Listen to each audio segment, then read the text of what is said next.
What it do? Hello, everyone, and welcome to the ASMR version of the All Elite Ensemble. No, I'm just kidding. Guys, we are back once again here on the internet. So, what is up, my bitches and bros and non binary hoes of the internet? And welcome to another All Elite Ensemble review, your AEW Post-Show Breakdown here at BC WrestlePod. Of course, my name is Mikey. I'm El Jefe of BC WrestlePod. And again, the rule of threes is still in full effect because for some odd reason, we still can never get a full four-person panel. But I think I could get all three other hosts to get together if I'm not here, but then that would also throw the universe out of the whack and things would catch on fire, which would not be great according to some people in here. But no two things are not on fire. No, I mean, my state's already on fire and constantly, but you know what? It is what it is. But joining me this evening, of course, I have two lovely individuals. First and foremost, you know him, you love him. He is the Beardito. He is our lovely individual here. Technically, I would say still the newest member, but also maybe not the newest member. More on that in a little bit. But I would like to introduce, the artist known as Beardito, aka Betty, who is here tonight. Hello, Betty. I'm happy to have you back. We missed you last week. Great to be here, everyone. Greetings and salutations. Let's rock and roll. Partey.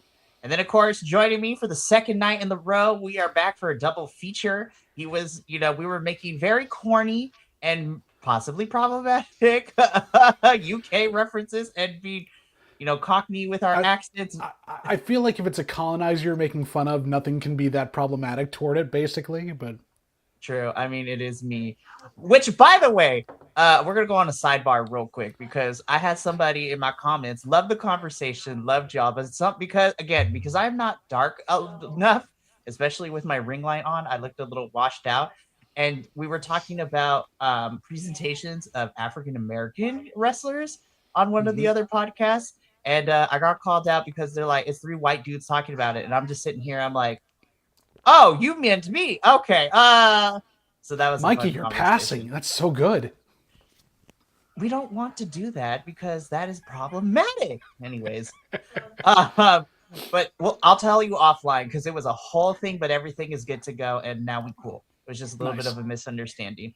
But again, joining me is my favorite colonizer, Mr. Jambone Hater, JPL. Hey, you set yourself up. That's what we're rolling with. You know what? I'm not as good as the professor. I cannot put the cologne in colonizer, but I'm getting there. I'm getting there. Very, very true. You are the ally and the B of the LGBTQTIA2+ community. And, you know, we are an eclectic mix, and we're here to talk about professional wrestling because we love all the in-ring action. And we also like to ogle our men's and women's equally here on this channel. Oh, we're talking about wrestling tonight? Oh, damn. You didn't get the memo? No, I didn't get the memo. I thought it was done after Monday. Darn.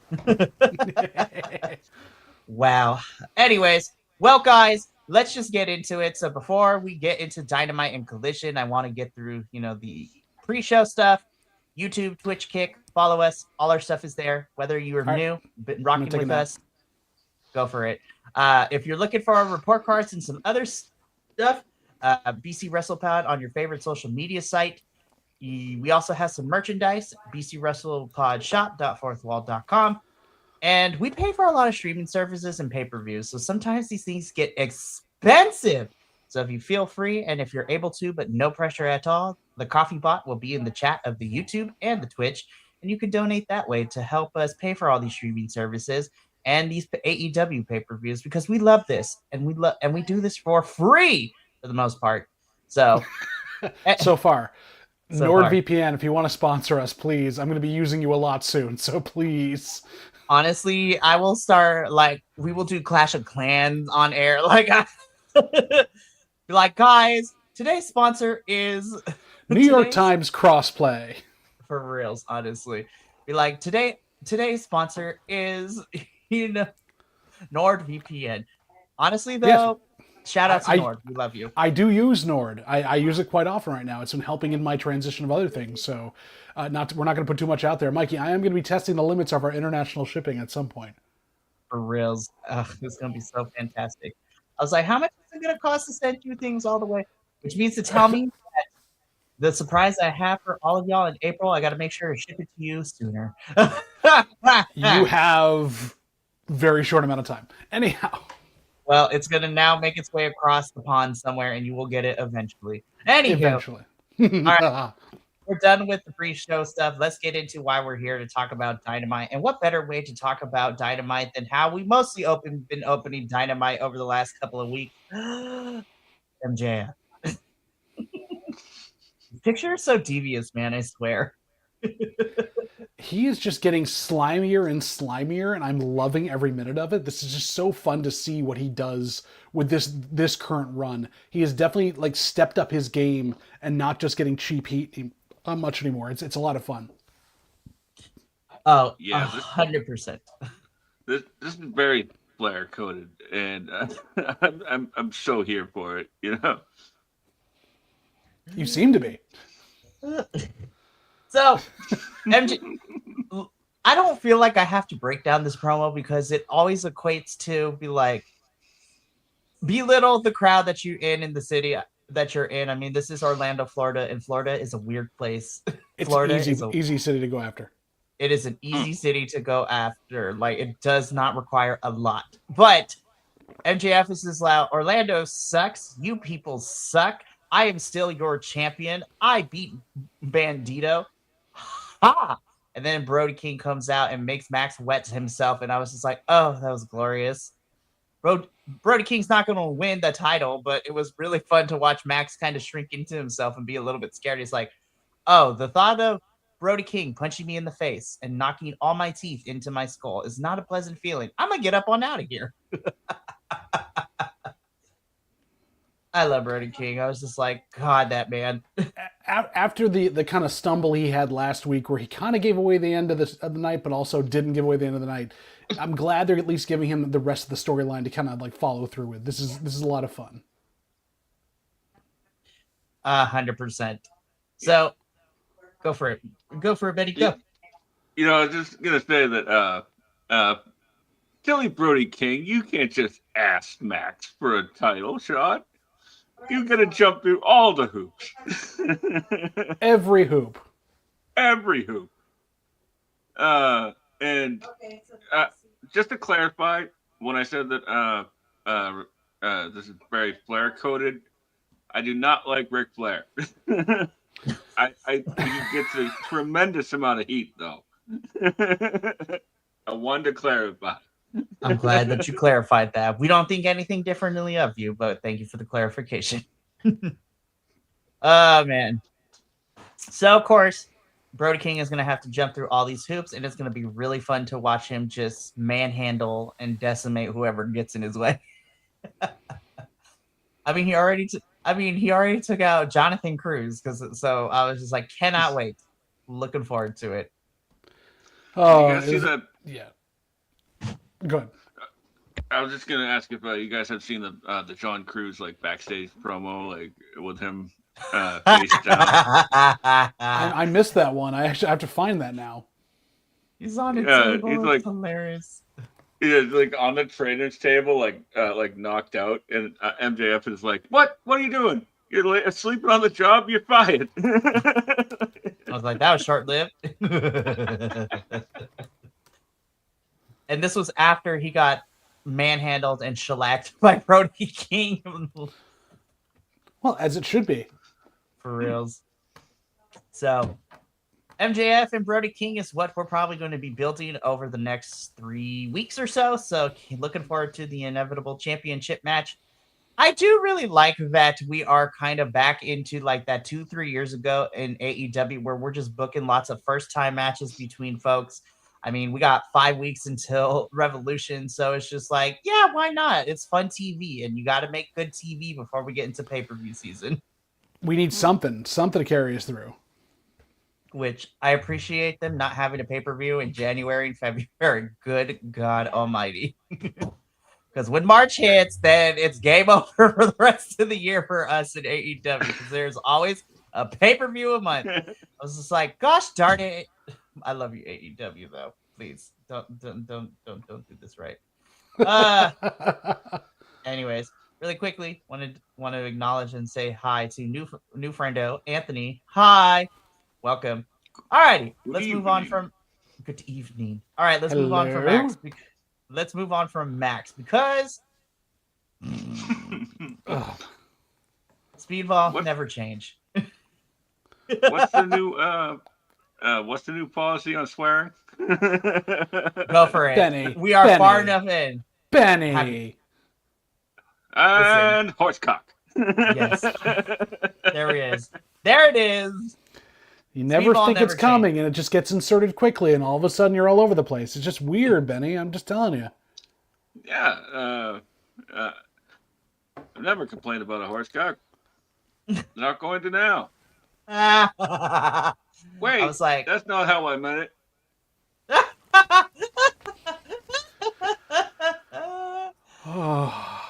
Listen, it is the All Elite Ensemble. For those of you who have been rocking for us for a while now, you know where we stand. You know where we stand. I'm sitting right now. I don't know what you're doing, but still. I'm like Alyssa Edwards. I'm sitting on a secret. I guess I'm rotating. And I'm here. Anyhow, we're talking about Speedball Mike Bailey being the best promo right now on AEW. Absolutely. One of the things I loved about this was like Hanger like offered advice to Speedball for Joe, and then like Kevin Knight was like, so do you have any advice for to beat Swerve? And Hangman's like, I don't know. Have you tried burning his house down? I've only beat him once, and that wasn't sanctioned. So. Yeah, I feel like any advice Hanger can give on that is like basically get yourself into a street fight and bring a bunch of different things to break him down. That's all I can tell you. And just watch out because he might smother your baby with a t-shirt. I don't want to like go any farther than that, but yeah, probably. Oh man. So still trying to figure out what the name of this group is going to be. I like Flying Pony Club still as my choice, but Speedball Mike Bailey don't change. Never change. Anyways, all three of these men will be in action in some form over the next two shows in Dynamite and Collision. But tonight it will be Speedball and Kevin Knight's Knight, and then Hangers will be fighting on Collision, which we're going to talk about when we get there because AEW had to pull some stuff because of what has been happening in the South and the East Coast with a freak weather storm. So, and there's more coming through this week. I think a lot of the weekly TV is going to be really affected, and I don't know if a lot of our other folks in the other company are going to get back from Saudi Arabia as quick as they think. I was just like, it's the plane situation all over again. It is. That's why call up all the NXT kids. I don't know, AEW though. AEW booked pretty well around that, so I was pretty happy for that. They did great, and the fact that they still got like some of the CMLL talent to be here in Orlando too is crazy as well, which I really appreciated. But that's neither here nor there. But we're gonna see Speedball and Kevin Knight in action and Hangers on Collision. So we move on from this. Speaking of Speedball, we get into our first official match of the evening, which is Samoa Joe versus Speedball Mike Bailey.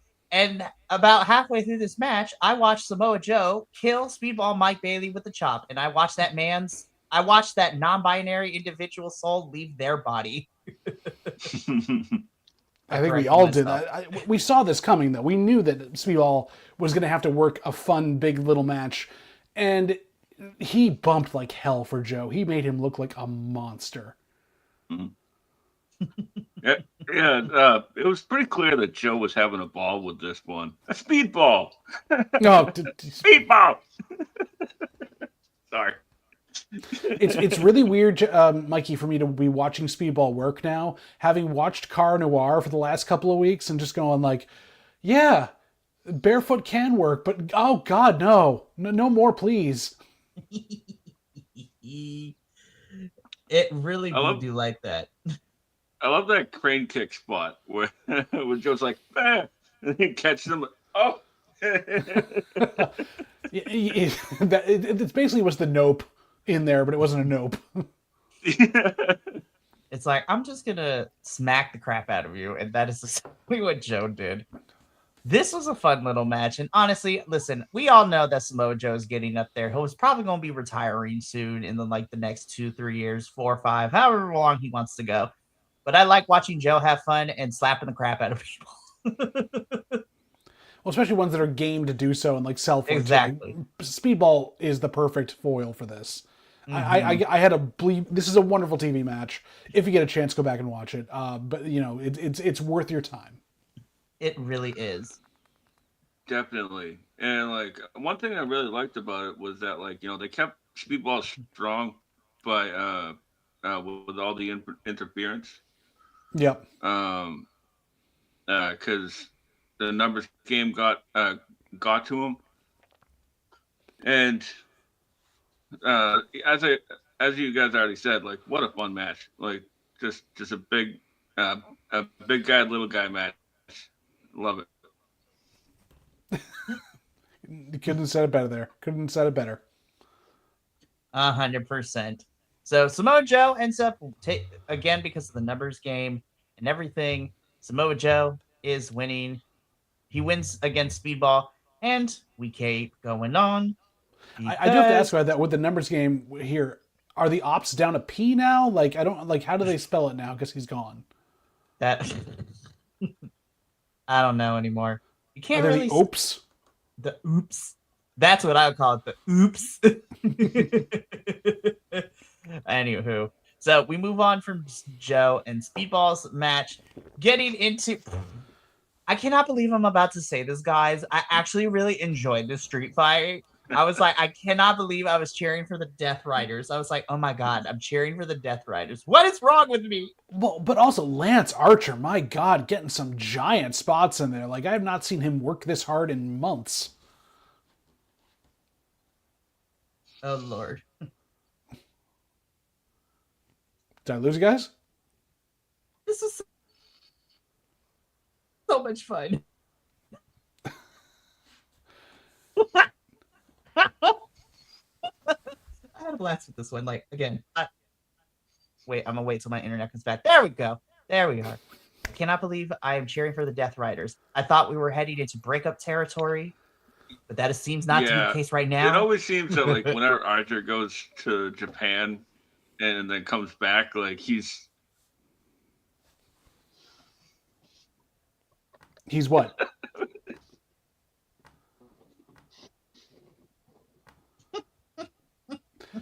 Oh, Benny, we're all over the map here. So you said when Archer goes to Japan, he what? And then I wanted to hear the rest of that statement. It's sort of funny, like I know I wasn't here last week, but they turned babyface last week. Yes, they did. They turned babyface in the weirdest possible way. But they turned babyface. Okay. I'm going to back out and I'm going to come back. No! What? Sorry, guys. Oh, his internet has been acting up. That's why. Everyone's is apparently. It's like maybe maybe we should all use NordVPN and it would be a lot better. Anyways, but again, I really enjoyed the street fight. I really did. I mean, yes, the Death Riders did turn babyface last week, but at the same time, though, they're really fun. And the so classic, and then also the promo he cut afterwards. Mm-hmm. The promo for Mox from World's End, I think, definitely helped a lot of people turn in favor for the Death Riders. Well, and also Marina Shafir has been getting a lot of good stuff everywhere she's been going, so this is good. Oh, absolutely. But Hechicero had a great job there. Rocky Romero showed up. Him versus Daniel Garcia might be a very interesting match. I think would be fun to see down the road. But overall, a well put together street fight. Of course, we saw Jon Moxley bleeding all over the place and basically power bombed onto some barbed wire. It's going to happen everywhere. 100%. He bleeds by Death breathing. Riders so win. Rocky Romero eats. Yeah. That's true. He can bleed by sneezing as well. So it's like, all righty then.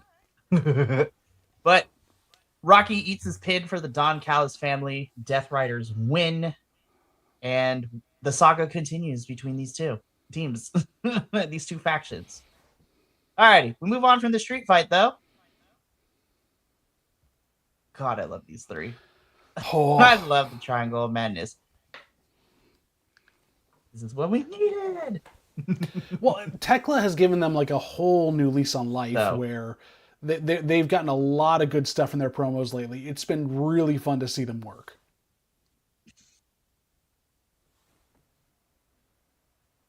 Mm-hmm.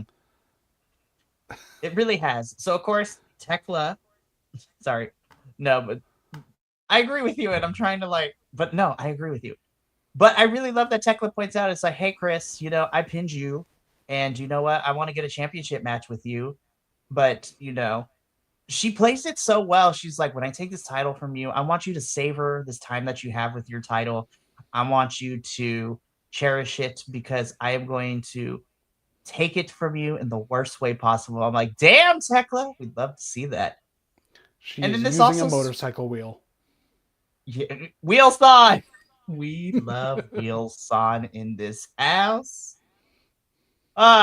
Which prompts Julia to also, call out Willow, be like, Willow, we never really got our rematch. So on Collision, I want my rematch with you for the TBS championship. I'm like, oh, damn, that's right. She is. She never really got her rematch either. So here we go. So on Saturday, we on Collision we would be getting Willow and Julia for the TBS Championship. I'm like, let's go women's wrestling. And also, Sky Blue is there. Yeah, I also Come on, folks. Come on, folks. We need to give Sky Blue something to do. Come on. Her and Harley can fight on one. Like, it's fine. For what? For pride? I guess, or I don't know. That's very true. Of course, I love the Triangle of Madness, but it seems that Sky always ends up getting the short end of the stick. Yep, because she's not blonde.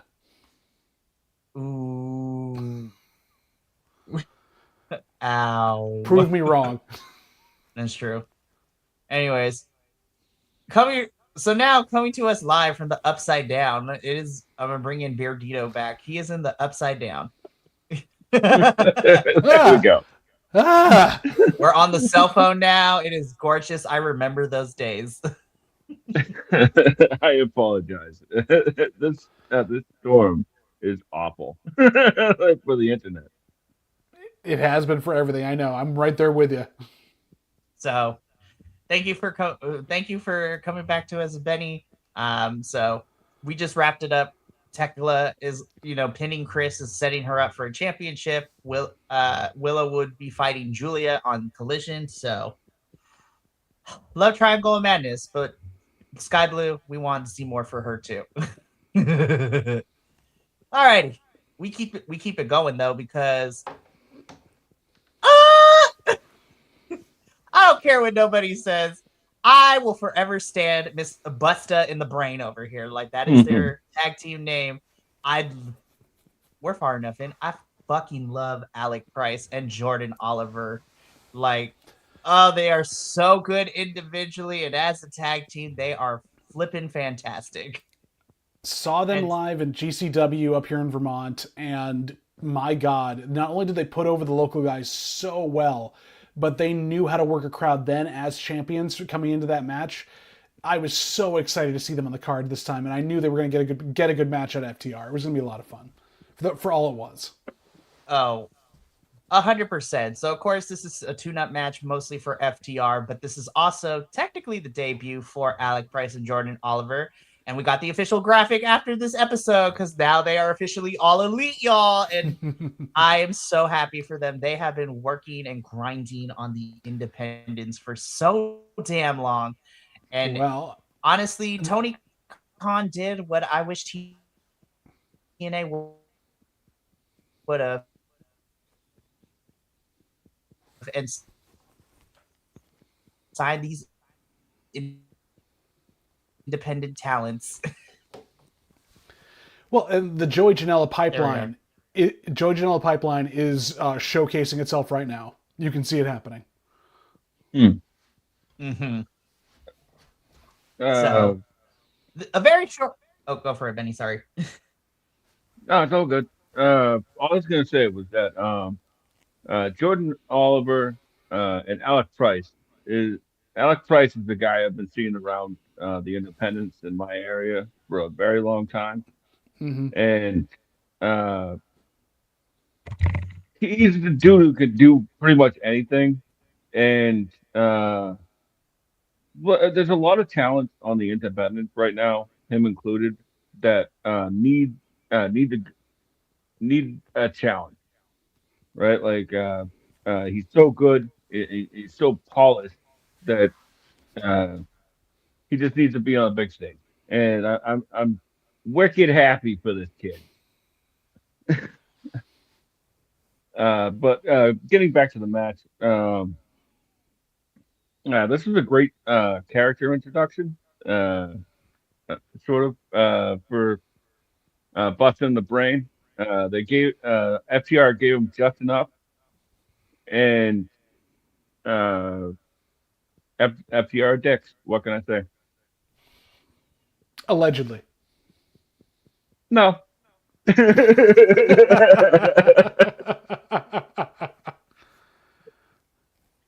Oh my goodness. So really fun showing from Alec Price and Jordan Oliver, but a shatter machine is what puts these boys away. And yeah, but Fortunately and unfortunately, due to a winter storm having canceled Collision in its original location, this would not be the only time these boys would be in action this week, and I am very happy for them. So, we move on, though, from this one because Harley Cameron is my idol, and I love her. This picture is amazing. Thank you, Pro Wrestling and MMA News, for always getting the greatest screen grabs. But it also doesn't do it justice what she did in this promo. Like, she truly is the backbone of having fun in this group. God, I love her so much. Well, I'm also looking at this one going, "Aw, poor Harley," except that she is a champion. She has got what Sky Blue doesn't, which is something to do.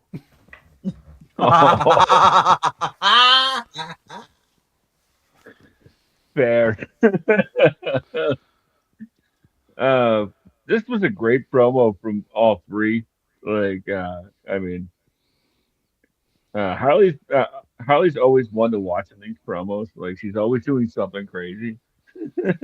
So, like, your eyes are very drawn to her. Like last week, when Chris was like, they're telling her to shut up, and she was just licking Chris's finger. As we say in the parlance, like, and I know the professor would be this with me, she draws focus, but she is not trying to be the main attraction. She is not pulling focus fully where you're not engaged. But she definitely is adding depth and flavor to everything they do in the most crazy possible way. Mm-hmm. So, Yeah, I love this group. I love this. But of course, it is setting up these three versus, Triangle Madness, which is really, really fun to watch. And again, Willow and Julia would be going at it on Collision. And we are getting Tekla and Chris this week, I believe, if I remember correctly. It's tomorrow. Oh my goodness, I'm ready. This is gonna be a fun match. It's just gonna be good. And Harley was also there. And Harley was also there. This outfit is crazy, but I love her. Oh man, Harley never change. Just two Canadians doing Canadian wrestling. There was a severe lack of maple syrup, I will say that. It's not that kind of match. I'm just kidding. It could have been, but they didn't. I love Josh Alexander's living his best life right now, honestly. He gets to fight some really fun people. Well, and do crazy crap on them, too. Like, Kenny went pretty far out for him on this one, especially for a TV match. Mm-hmm. One of the things that I loved about this match was Kenny's got this thing lately that, like, that the whole crowd is standing the entire time. Like, he's just like, there's just a buzz in the air when he walks out, and not many people have that. And as you said, like, this is a great TV match. Like, it looks like a return to form for Kenny. Well, that scares me, though, too, because if he's doing this again now and he's pushing himself harder, is he going to be one of these rash people in the next couple of months or years that's going to retire as well? Because I know he's pushing his body past his limit for a lot of different reasons. Oh, yeah. I don't know how long he's going to do it, but let's just enjoy him while he's doing it. Let's do it. And especially when you get matches like this, we're against Josh Alexander. You've got a lot of things on the line. And it was just classic Kenny being Kenny. Definitely. And it was well worth the wait.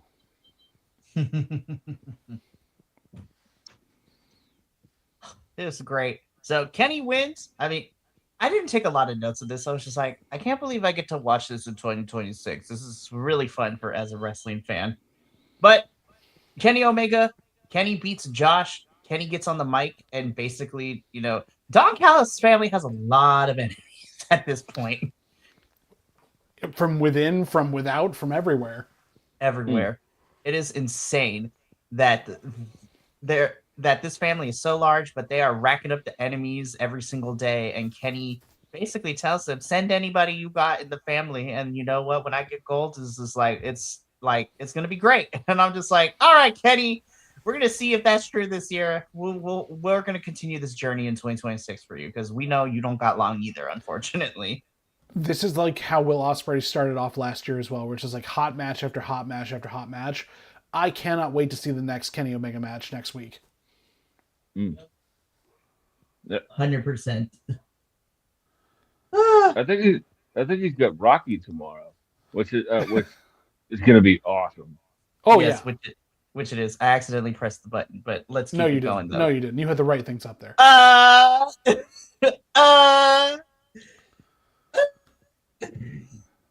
I'm sorry. No, you're not. You're not at all. No. Megan Bayne, Penelope Ford, love bombs. Yes. I'm glad Penelope's back. She's working really well with Megan Bayne. I will say this out loud. I am sad Marina Shafir is no longer her tag partner. It was much more fun for me to see Megan Bayne work different styles from Marina, and they just tear through people. Yeah. Yeah, man. I wouldn't mind like a trio of Marina, Penelope, and Megan with like Marina and Megan just being the heaters, and then Penelope just running around like a little chihuahua, like because she can talk, man, and she didn't miss a beat, like No. just one of those people that are just built to do this. It's incredible. I was so sad to see that she went out with that injury right after she was having such a good run, finally getting in the ring and doing stuff. Between this, Mystery Wrestling coming back with Allie and doing that stuff there and a bunch of other stuff, it was just like we needed more Penelope Ford. She's back finally. I feel like if we're going to do a mixed tag on this, though, we got to get Kip Sabian on one side and then Orange Cassidy on the other, and that would be a great one, too. I would so need this. And I'm just saying, if AEW wants to play hard and fast with the Trios Championships, at least from what we're established, Tony hasn't said that those Trios Championships are only for same-sex, teams. Like, let's get some mixed ones in there, and they could be Trios champs, too. Like, why not? I'm here for all I know Benny chaos. would watch that. Benny would watch that. The mixed Absolutely. Trios. Absolutely. Listen, it is 2026. As my grandma would say, equal rights, equal fights. I'm also going to say this too. I was worried when they were like, what would we do with Tony after she lost the title again? Like, where would she go with this? And even through the tournament, I was like, hey, this isn't going to hang on for very long. She is making a meal of the tag division. And Mina's having a good time with her. I'm really enjoying the work Tony's doing here too. Like, I'm not surprised that I like it, but I'm happy it's happening. Yeah, I am too. I really am. Sort of taking a step back, like so that way everybody else can go up front, which is exactly what the women's division needs right now. Because she's been the focus for so long, Exactly. But at the same time, don't let her get off camera too much. She's worth every minute you have with her because she's so freaking amazing. Definitely.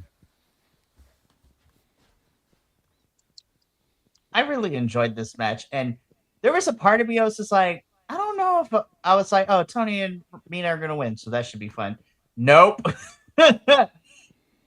Nope, because thanks to, even though Megan and Marina are not the tag team partner currently, Marina is not going to leave these two in the lurch because she incapacitates Tony Storm to allow Megan and Penelope Ford to pick up this victory here. And I'm just like, all right, so there's three of them, but who are the timeless love bombs going to recruit to even the odds is my question. Let it be Sheeta. I'm just kidding. Please let it be Sheeta. Why not? She's been there, or Riho, or somebody. Heck, I mean, she can't grab Jamie Hayter right now because she and Alex Windsor are going to have some stuff doing together, but Jamie Hayter would be great for that. Give me Nyla Rose.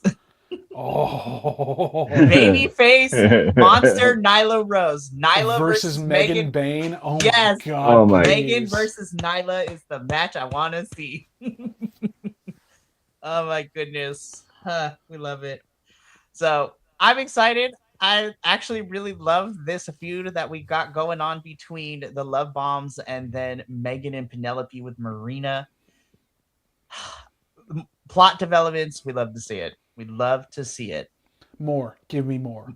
Yes, more of this too, because Oh, and also, Dave Meltzer, shut up about the fact that you're saying this tag team is not good for Toni Storm. I don't want to hear it from you. She is having so much fun. listen, we stopped listening to old white man. We don't listen to old white men who are out of touch with what's going on. I like Dave and Brian, but they're doing a radio show, so they got to fill the air. So do we. Fair enough. Hey, look, it's a murder. My internet is fighting me right now. It's a murder of crows? No, that's dark. No, this match, though. Main event, Swerve Strickland. Ooh! Kevin Knight is just that guy. Kevin Knight is going to be... I am so ready. I'm pushing the Kevin Knight World Champion in 2 years agenda. Like, just he needs a little more seasoning on the mic, but God, his in-ring skills are so good. I see him as a Continental Classic winner next year. I think he could do that and go through the block and take it. That would be the next step up for him. Or maybe he's the guy that takes the title from Ricochet as a step up. Okada does still have that international championship. Mm-hmm. So maybe that could be the course, I agree. Is this essentially what I'm saying? Like, I think he's the next up. He is. He is the next up. He's got to be. Mikey is fervently calling his internet provider, trying to figure out what the hell's going on. There's lots of people that want my attention right now, and normally I ignore it, but this is one of those things that I have to multitask here, but that's okay. I can still do this and talk. Okay. I really enjoyed this match, but yeah, Kevin Knight, you did your best, sweetheart. You did your best. But he didn't burn down the house. He did not burn down the house, but Swerve Strickland, goddamn. Whatever injury he had coming out into the end of last year, he is back. He is ready to go. Please give this man the title sooner rather than later. Can we please get it there? Because we need it to be on Swerve. I love the fact that they really put over Kevin. A lot of people went over big on this episode. Yeah. And like Swerve had to hit him with a house call, a vertebra breaker, and the big pressure just to get the win, which is pretty impressive. It's usually impressive, and the fact that he set that up with him to do it, that's the biggest thing. Like he was okay with having that sequence. This shows you how much AEW loves Kevin Knight. Definitely. And that there was not gonna start calling spots, but there was a moment where like Kevin Knight had did a frog splash crossbody off the top. And I was like, I've never even seen that before. That is at least not like that. That is amazing. Guy can do otherworldly things. Like I said, him versus Ricochet is a dream match soon. You have to see that happen. Oh yeah. We really, really do. But Kevin Knight put on a really good performance, but ultimately Swerve Strickland walked away for the victory. And this was a pretty fun Dynamite. I was just like, you know what? We got some pretty good graps. We didn't really waste too much time. It was really, really good. Pretty Watch good graps. Whatever. Anyways, let's move on to Collision. Anywho, so I alluded to this earlier. We were originally supposed to be ending the residency that we have been in Texas, but because of the storm, we had to tape Collision the same night in Orlando. But thankfully, Tony Khan is really cool. He's like, hey guys, so I know that wasn't cool and this storm kind of sucks. So for y'all who want a refund, we're going to get you your refunds. If you ask for it, I was like, there you go, Tony Khan. We get those refunds for people because weather sucks. And so Collision is pre-taped, and we are still in Orlando for this one. And you know what? Because It was a crazy mess. it was a chaotic AF mess. This is a chaotic Collision, but I was here for it all. Like, it was a fever dream, but we still got some really good stuff. We really, really did. This was actually pretty decent. I'm not surprised it was good. I mean, Shibata, for all the ops that have dragged him down, he's still got so much left to give. Mm. Yeah, like I love this new heel Shibata. Like you can tell he's so much more comfortable. He's Yeah, so yeah. much more comfortable. I will say though, the comedy silent Shibata was also amazing. Like I do miss that a little Mm. bit. No, I definitely do too. Like the speak and spell stuff was pretty fun. Uh, just he's such a good dickhead. But a well-paced match. Hangman gave him what he needed to do. This was two people that know each other pretty darn well, having a good time doing it. It was a lot of fun to watch. Definitely, and for this It really, really to be was. And for this to be their second matchup Yep. uh within a couple of months. Uh, they have really good chemistry for two guys who sort of missed each other for the majority of their career. Well, Shibata missed most people that he's wrestling with for the majority of his career because he was out for so long. Exactly. But it's a testament to his work ethic to be able to bring these folks up along with him.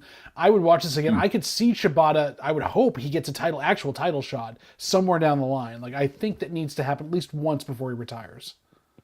mm, definitely. agreed. So Hangers ends up winning this match against Shibata Bread, and we continue with Collision because next we get an AEW Women's World Championship Eliminator match, and it is Chris Statlander versus one of my personal faves from the UK, Miss Isla Dawn. I love Isla so much. I'm glad she's found a little home here in AEW, but I'd like to see her actually win a few matches. No, honestly, between this and ROH, I was just like, the winning streak is not there. And I can't believe I'm saying this, but her and Scarlett Bordeaux had a really fun match together on the Independents like a couple months ago, too. I was like, I really enjoyed that match. Yeah, this match was fine. Like I really like how Isla uh like met. Uh, she, she rose to Stats side. Like what am I talking about? She met Stat where she is, right? She had a great. This is a great match. I was really impressed. Like, but as you guys were saying, like I'd like to see a lot of these people start picking up some wins because if you keep beating nobodies, who did you beat, right? But the problem is that Chris has basically beaten most of the rest of the roster. Like, there's nobody else out there. They need to build some more folks up. I feel like Mm, even just like taking it to the limit farther than like Isla didn't even get close to the time limit. Like, give us a little bit of edge there, a little bit of drama. yeah, definitely. As good as everything is in AEW right now, um, some we need to start building other people. You know, everything seems to be stagnant, and everybody comes in for a month, wins a couple matches, loses to the champion, never to be seen again. Oh, they go to It's Mystery Wrestling, watch have and a great repeat. time, Yeah, or they get the exactly. Right. or they disappear to ROH for a little bit and then come back again. or go to Yeah. GCW and tour for a while. That's also very true as well. But Chris gets the win here against Island Dawn. And then In pretty afterwards, fitting fashion.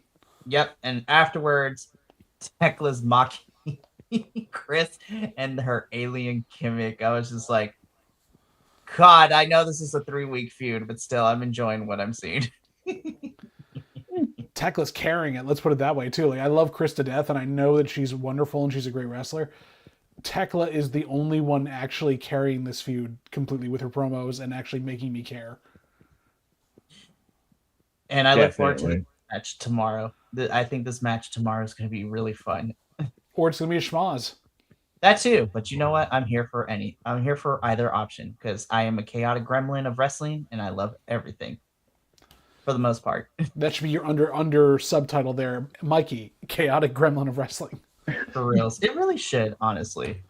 Speaking of chaos, this promo, man, I'm like, God, Jack, I love you, but your father, you are not. Yeah, your father was a better actor, and he's dead.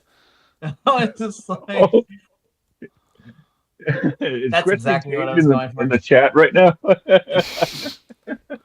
Look, I was just like, I wasn't sure if I was going to say it, but JVL and I have known each other for a long time. So sometimes I get the setups correct and he delivers the punchline.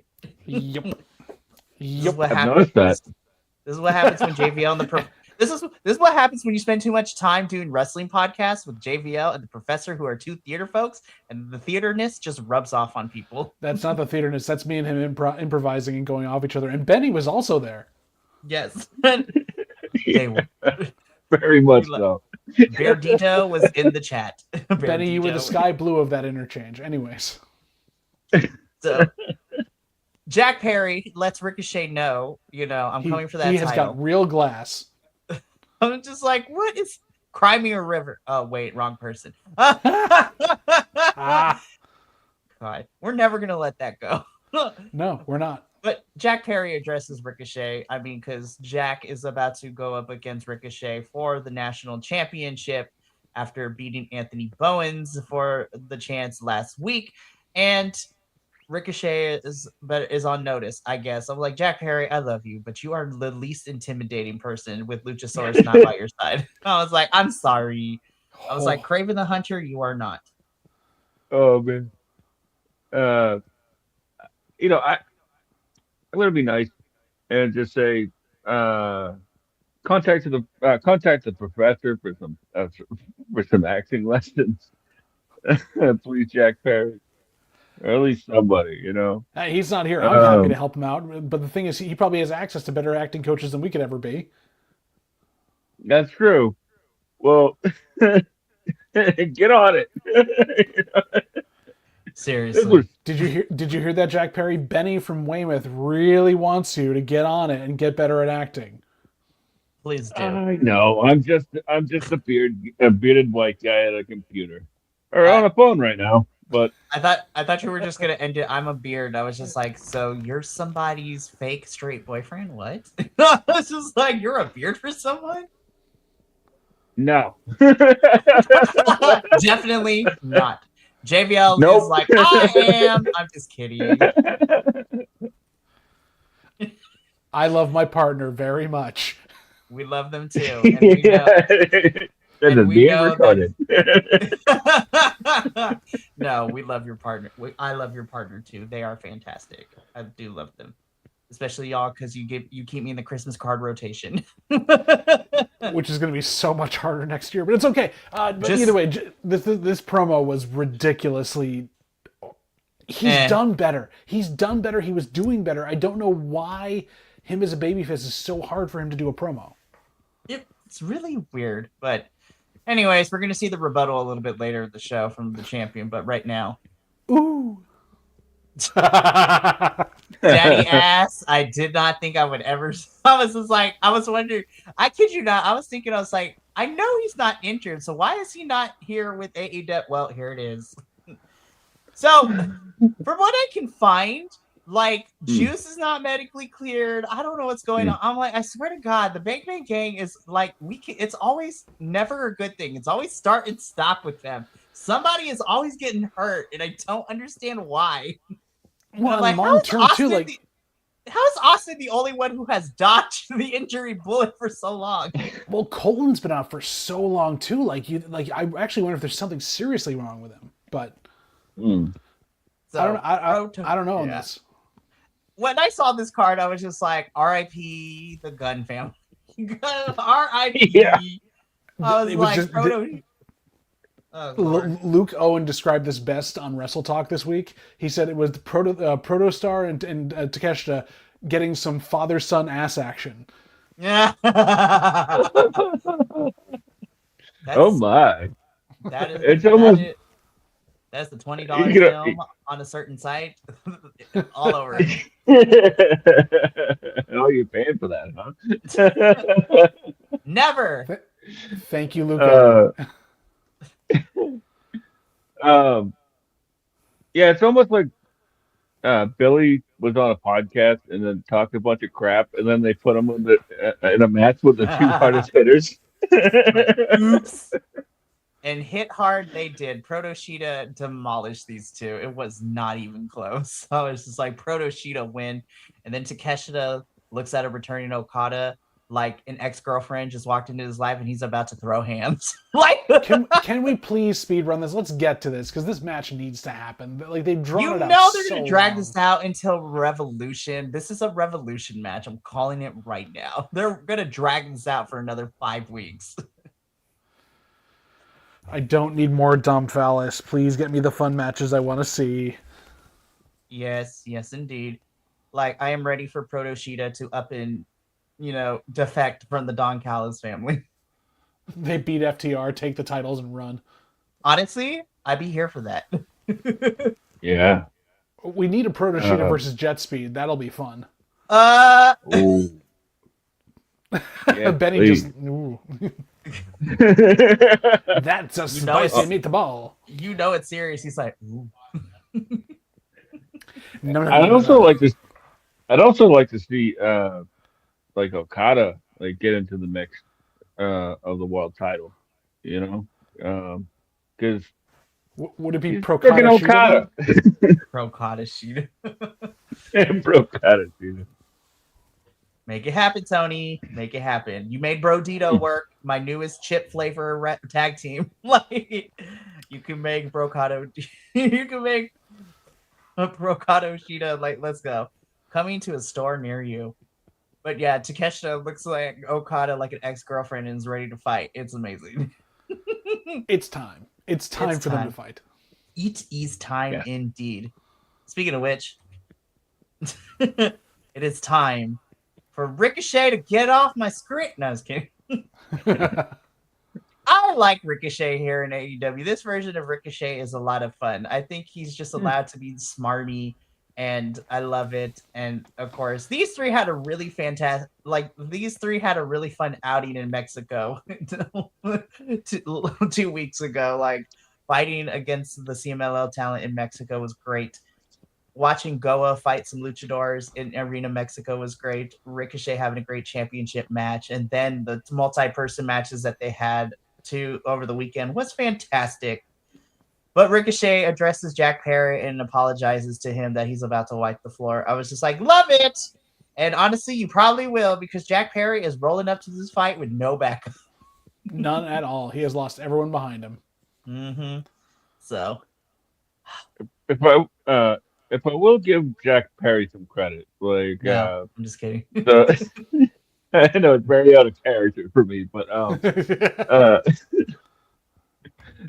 love the Ricochet talks crap and then instantly eats his words, like with him sitting at the desk or whatever, and then Jack comes out and jumps him at the desk. Great stuff, man. It truly is. Like, and I think that Mikey, you said it correctly.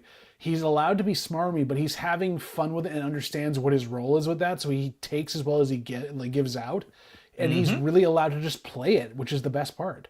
It really is. And so the collision between these two, between Jack and Ricochet, is going to be coming to us at some point. So looking forward to it. But we keep the show going because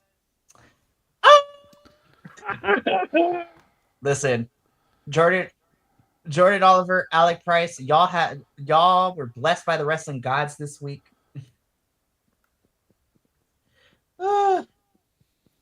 And listen, I know this was a tune-up match for D&D, but hot damn, y'all did some great. Also, Davis and Doyle, call me. I was waiting for you to say that.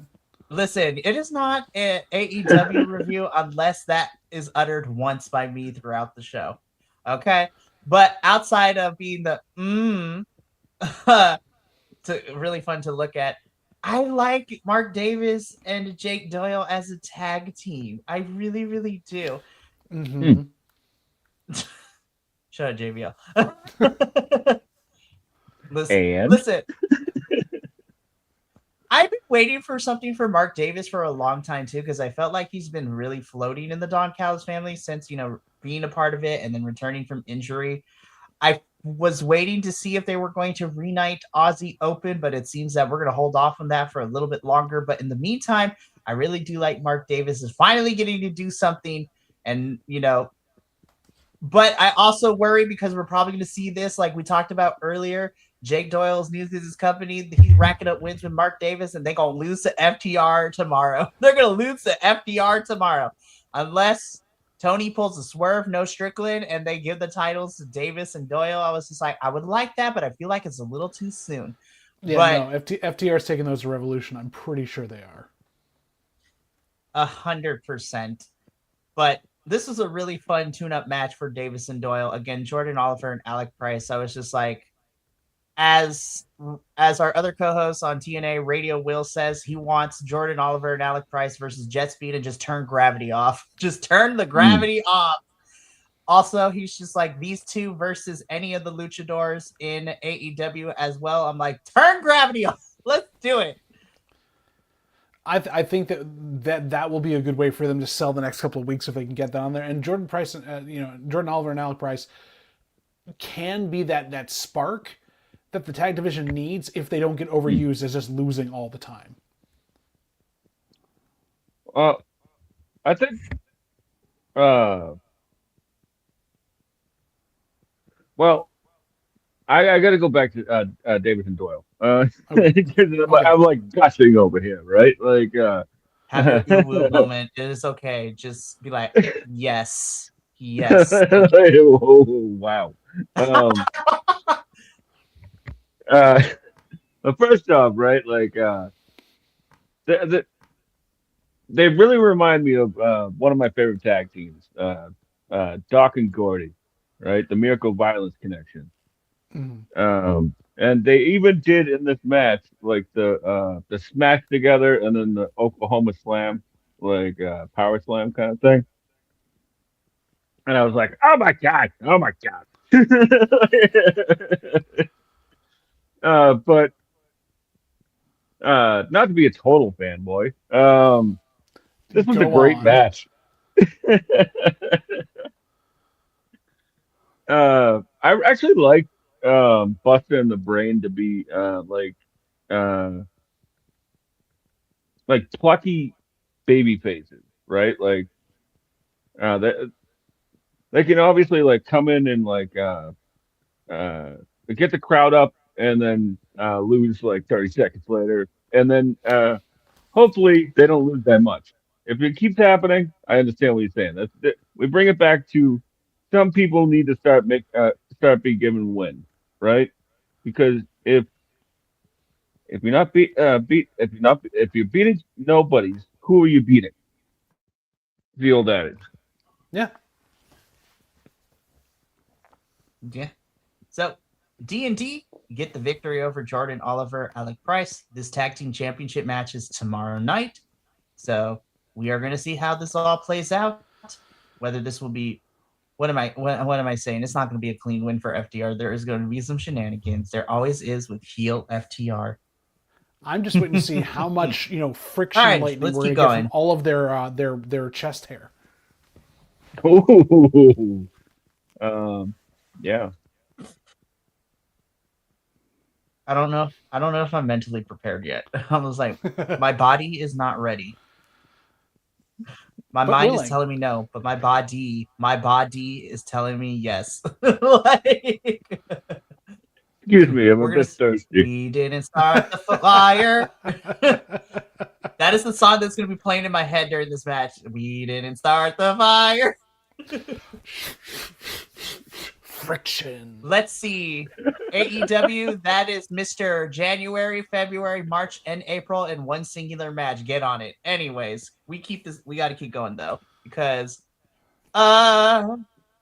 Julia, I'm proud of you, girl. I really am. And I say this all the time, but I truly am proud of her because, again, it's how far she has come. Like from where we started with her to where she is now, I feel like she has finally gotten comfortable coming into her own like this. And I know I already said it multiple times in multiple matches before, but I like watching Julia. I don't care. I like her. And Willow is also a really great person to fight because Willow can also help carry not carry someone, but keep she's going to keep you safe in this match, honestly. Yeah. Oh yeah. And especially working with a smaller competitor like Julia, it's a lot easier for her to kind of keep that tempo where it needs to be. And Julia, didn't do a moonsault that nearly killed someone this time. I was very happy to see that. Or killed herself. That too. I was just like, thank God, because I would cannot. But this was a really fun match. TBS Championship. Spoiler alert: Willow Nightingale retains, but I had a good time. What? Spoilers! It's crazy. The champion retains on TV that was pre-taped? No way. I shan't believe it. Willow is no Mariah May. Who? No, who is? Mariah May isn't even Mariah May anymore. It's true. It's true. And yet the prophecy that Tony Storm said during their feud has been coming true. Exactly, Lord help us. Lord help us. The only thing I want to say about this match is that Julia has really come a long way, as you said, especially for somebody with less than 200 matches underneath their belt in six. And Willow is easily one of the best all-around wrestlers that they have on the roster, and even though given her the TBS title, was sort of like the throughout her entire AEW career, sort of like break glass, breakout Willow, and she's like the Band-Aid. Like, women's division is getting a little rough.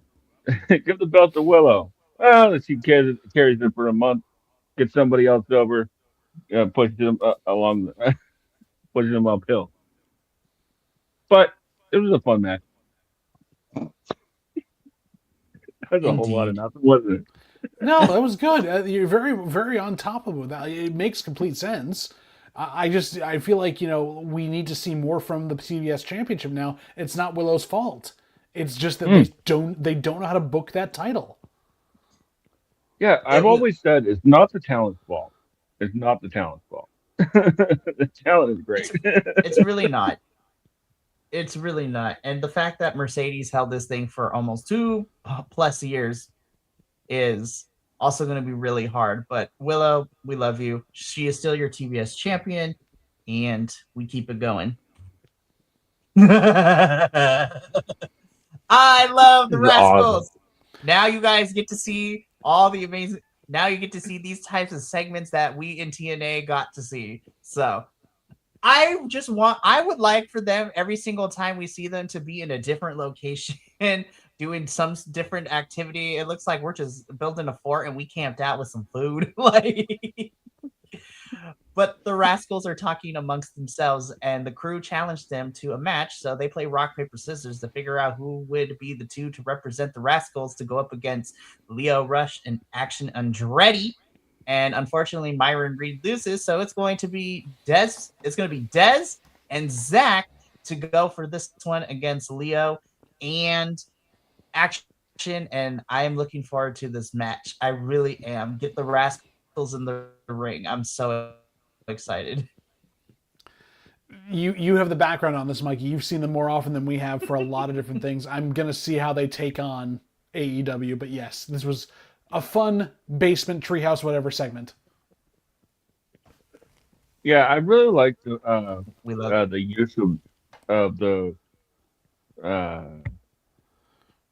well, anyways, I really like the segment because like they use like the rollaway box, and they just kept it tight. Like I really like that. All around good stuff. Like I've always been a fan of the Rascals. Well, yeah. Like I like the treehouse segments. And I can't wait to see them versus the Young Bucks. It's gonna be otherworldly. I'm telling you, man. Like turn gravity mode off too with these guys. Like Mm. Jesus. You know, Jet speed. AEW really went out of their way to go and grab a bunch of Young Bucks style Almost tag like teams. they're having to leave soon for some reason. Oh man, retire from professional wrestling. Lots of retirements, but no, these guys, the Rascals, Jet Speed, Busta in the Brain, like that match, triple threat, turn off gravity. Let's go. Oh my goodness. Alrighty, I'm looking forward to the match between the Crew and the Rascals. So probably gonna happen on Collision. We'll see if we're correct. Andrade, in the words of RuPaul, where did you get a loaf of bread? But also, where did your pants go? Like, I feel like people have to pay extra for this, and most other places this would happen. jeez, Definitely. Louise.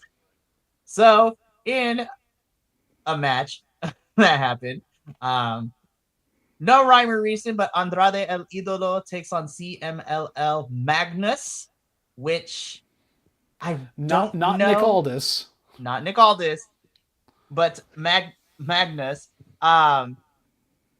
Sorry, my CMLL brain when I saw this match, I was just like, I'm trying to remember if Andrade is banned in CMLL. Pretty sure he is.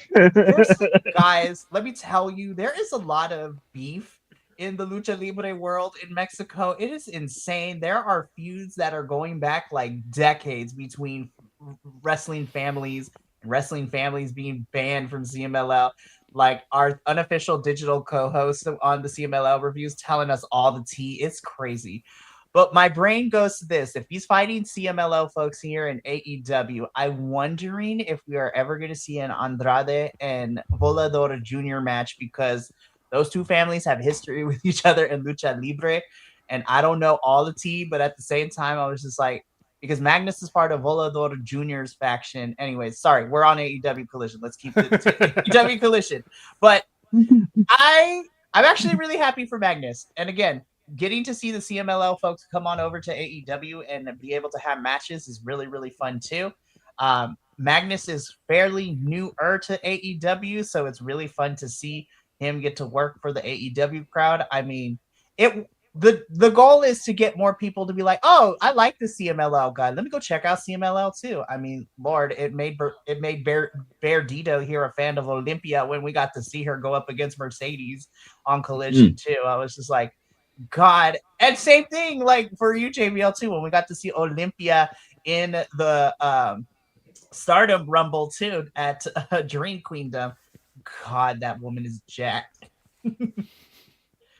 But this was a fun match. But yeah, we go to commercial, we come back and I'm like, Andrade, where did your pants go? Like, what happened? He's trying to be Humberto Carrillo, basically, or you know.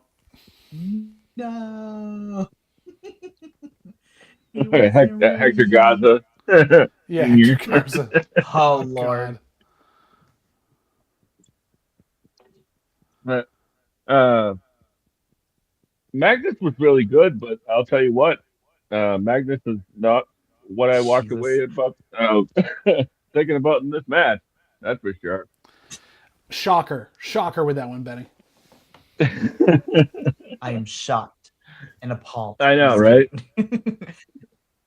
No, but Andrade wins, and we're gonna preview the Dynamite because they're putting some random cards together. I'm like, God, these matches actually sound kind of fire, but I'm a little worried of how it's going to turn out. Well, they're worried about the storm that's coming in this weekend, so that's probably why too. They're getting things on the books. They're just now. like, yeah. So at least keep going because,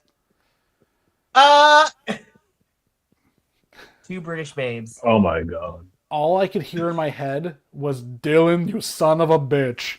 But that's the Outrunners gimmick, and they couldn't do it. I actually not gonna lie, these two plus Dalton and the Outrunners. So it's just like, God, it is a theater kid's dream. Anywho, so first we see Miss Alex Windsor talking to somebody, talking about how, this person is great, but you want to bring championship gold home, so let's team up. We pan over, it's Jamie Hayter, who's like, well then, maybe I should get some matching gear. And then we see them shake hands, and I was just like, oh my god. I was like, But also, my first question was, what happened to Rio? Rio. I was like, what happened, Alex? Did we just dump her? Like, I don't know what's going on. But at the same time, visa issues. That is what it is. Yeah. I was like, gosh darn, visa issues. But then after I asked that question, I was just like, oh my god, yes. Because I was worried for Jamie. I was like, we haven't seen her. But also, this also gives Alex Windsor something more substance to do too. So I came up with the tag team name for them. I don't know if Andrew will approve. I'm very sad that he isn't here to listen to this. Instead of British Strong Style, it's Bitches Strong Style. Yeah. I love that. Actually, I heard that AEW had trademarked the term "brawling bird." Really? Which is, yeah. No. Yeah, that sounds like a road dog name. I can actually see Jamie Hayter saying, "We have that brawling bird." Yes, I could hear her saying it. Do I want her to? No. Yeah. But do I want a T-shirt with that on it? Maybe not. No. Yeah, I don't. This was such a fun little vignette. I was like, "Ooh, Alex Winter. Haven't seen her in a while." Ooh, Jamie Hayter. Haven't seen Jamie. Jamie Hayter. Ooh, Jamie Hayter. Ooh, Jamie Hayter. Ooh, Alex Windsor. Love it. So these two are forming a team, and I was just like, I'm not mad at this because we also need more. Outside of the women's tag teams we have, this one will add something fresh to it. So something that too. well, and also this is a hell of a team to put together after their fights in Eve Pro Wrestling. It's insane. Yes, to see what's gonna happen, indeed. For real. Also, Alex Windsor, our Rev Pro Women's UK champion too, as well. Just to let y'all know, she still has that title. Yeah, that's what I was thinking. It was like the last time I saw Alex Windsor was when she beat Mercedes. So, looking forward to this. This is gonna be fun. Cannot wait. Main event time. So, if it is okay with Beardito, I'm going to set this up, and then I am going to not give all the details, but we had a conversation about this too, of how we were doing things before the match even began. So, which is really cool to me that Tony's actually keeping up tradition with the CMLL championships. But in the main event for the CMLL World Heavyweight Championship, it is the CMLL World Heavyweight Champion, Claudio Castagnoli, taking on the challenger and number one contender, Roderick Strong. Now, you might be asking yourself, when did Roderick Strong win the opportunity and become number one contender for this match?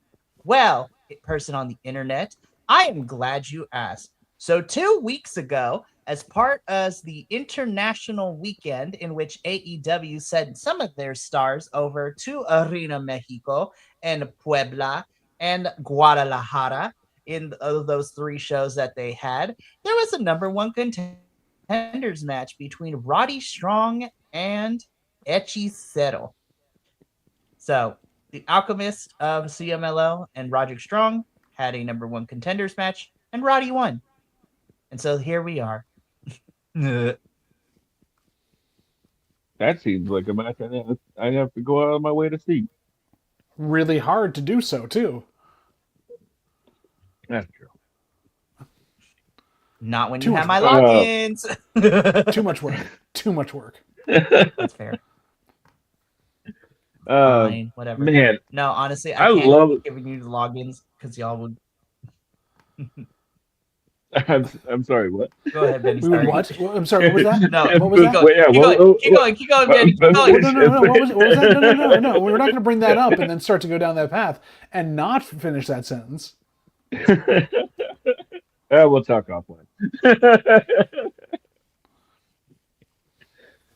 Anyways, anyways, this match was so much fun. Like, I love the fact that like uh they picked it right up from where they left off with the C2 match that kept Claudio out of the finals, where Roddy had hit Claudio with the lightning strike knee. So right from the get go, Claudio went after the knee and did not relent. What a fun match, man. it was a well put together story for them as two technicians that they wouldn't have big flying moves. There wouldn't be a lot of big stuff, and it was brutal. It was brutal in the best possible way, and Claudio seemed to just get under Roddy's skin just enough to be able to phase him a bit in this. It did seem like Roddy was distracted, basically. Mm. Yeah, and I always love the story of like if you get distracted or you get upset, you make a mistake. Mm-hmm. That's when people pick it apart, you know. Yep. Mm-hmm. And Claudio's the wrong person to do that with. Claudio's the wrong person to do that in front of. Don't let your guard down anywhere near him. Yeah. No, Yeah. and again, I would like to commend Tony Khan too, because in CMLL, what they do for a lot of their championship matches, and in fact for all of their championship matches, whether it's the CMLL titles or the Mexican national titles, they have a photo op with the referee, the champion, and the challenger, like the CEOs of the companies and everything. So Tony Khan kind of did that as well with the photo op before the match. And I was just like, oh my God, I love it when people actually respect the promotions that their titles are being used for. Like, gosh, man, I swear. It's just one of those little things. But I agree with you, Benny. This was a really, really fun match. And I'm actually really happy to see Claudio as the champion. And some people are like, but this is a CMLL title. Shouldn't Claudio be in Mexico? As our unofficial co-host, Agent Lo-Fi, during our CMLL review says, CMLL is happy to give these championships to be seen on national television in the United States because it gets more eyes on CMLL. So I was just like, and the working relationship that AEW has with CMLL also allows AEW to get a little bit of a foothold for New Japan too, because CMLL has a strong working relationship with New Japan as well. So I had fun with this match. Claudio is still your CMLL World Heavyweight Champion, and that was the main event of Collision this past weekend. So a Collision that was thrown together because of the cancellation due to weather in Texas, but they had some fun graps. I had a good time watching Collision. But that brings us to the end of our AEW review post-show thing, guys. And tomorrow night is just as crazy. Because let me just tell you some of these matches. So, of course, we are getting Chris versus Tekla for the AEW Women's World Championship. So that should be a lot of fun. We are also getting the AEW World Tag Team Championships, which is FTR versus Davis and Doyle. So Team D&D. I want them to win. They're not going to win, but I think that match should still be fun. I also forgot about this too because it's been a lot of wrestling, but we are getting Mark Briscoe versus El Clone for the TNT Championship tomorrow. I was just like, what the flip is happening? We get 3 championship matches on a Dynamite? That's crazy.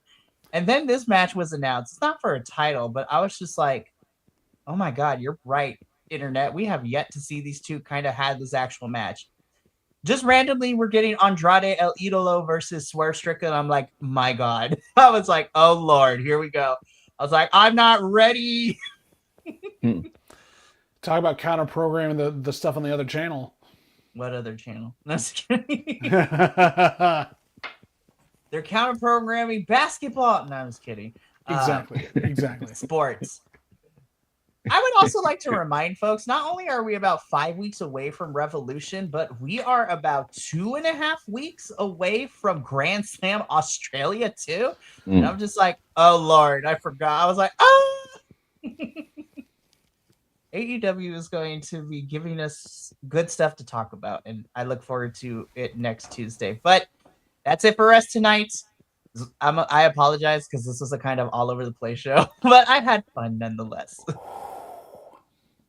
We were all on one tonight, and that's my fault. I apologize.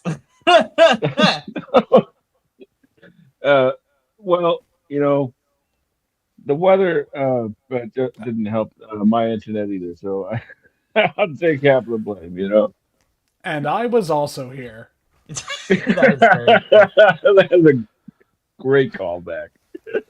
Very, very true.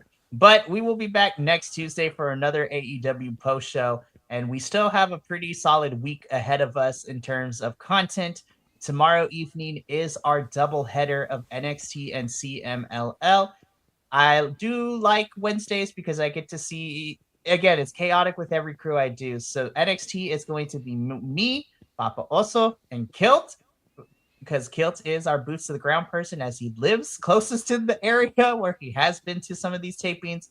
And then me and Papa also have some late night chats when it comes to CMLL goodness with our virtual co-host, Agent Lo-Fi, who we love. We love that white man and his lucha libre knowledge. He is fantastic. We love you. And then, of course, we wrap it up on Friday, where it is myself and both sets of Wills as we talk about TNA and just we're like, why? No, but honestly, we're going to find out how the Feast or Fired results go. I was just like, I'm going to talk it off air, but it would be fucking hilarious. Trey Miguel comes back to TNA and he gets the pink slip. But we'll talk about it afterwards. But that is it for us tonight. Thank you so much for tuning into our AEW review.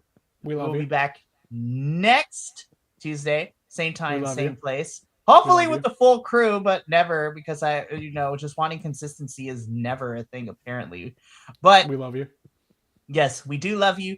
But until then, from all of us here at BC WrestlePod, take care of yourself, love one another, stay iconic, and more importantly than anything, you always deserve to finish your story. We will see you tomorrow for NXT and CMLL. But until then, sayonara, adios, and until next time, we love you. Peace.